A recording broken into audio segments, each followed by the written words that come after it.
Il y a lieu de constater que l'emprisonnement qui a été imposé au docteur Sahab Christophe est un emprisonnement arbitraire.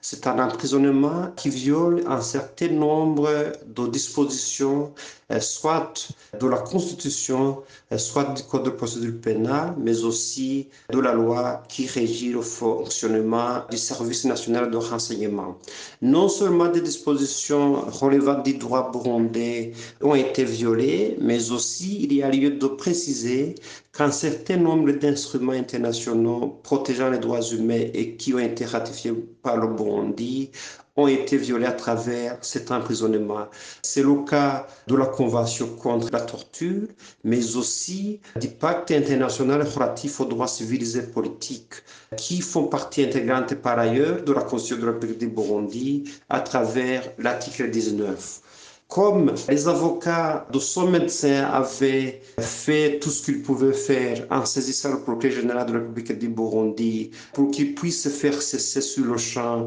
cette violation flagrante de la loi, mais nous constatons malheureusement que ce procureur général n'a rien fait pour que la loi soit respectée dans le cadre de cette détention arbitraire. Pour le moment, comme la justice burundaise s'est révélée impuissante par rapport à ce dossier, nous pensons que les avocats, que ce soit les avocats qui sont au pays ou que ce soit les avocats qui sont actuellement en exil ou les autres défenseurs des droits humains, y compris les organisations de défense des droits de l'homme, nous pensons qu'il serait pertinent qu'ils puissent saisir un certain nombre de mécanismes internationaux qui protègent les droits humains, que ce soit au niveau régional, que ce soit au niveau international, notamment le groupe de travail des Nations Unies sur la détention arbitraire. Tout cela va encore une fois ternir bien sûr l'image du Burundi, notamment du gouvernement du Burundi, parce que c'est un gouvernement,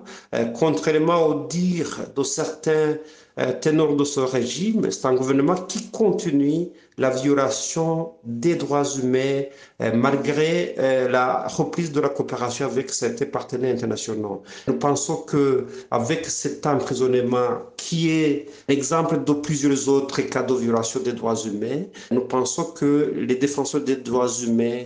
devraient faire un autre pas pour saisir des mécanismes internationaux parce qu'il est évident actuellement que la justice burundaise ne peut pas ou ne veut pas libérer son médecin ou faire respecter la loi dans le cadre de cette détention qui a des motivations autres que juridiques. Nous interpellons donc le défenseur des droits humains qui serait en contact avec son médecin ou sa famille de pouvoir envisager cette alternative qui n'est pas très souhaitable parce que le meilleur pour nous, pour le peuple burundais, c'est que la justice burundaise soit fonctionnelle, c'est qu'elle soit efficace, c'est qu'elle soit capable de protéger les Burundais et de lire correctement la loi. Mais si cela n'est pas fait, nous pensons qu'il est légitime de pouvoir penser à d'autres mécanismes qui sont alternatifs.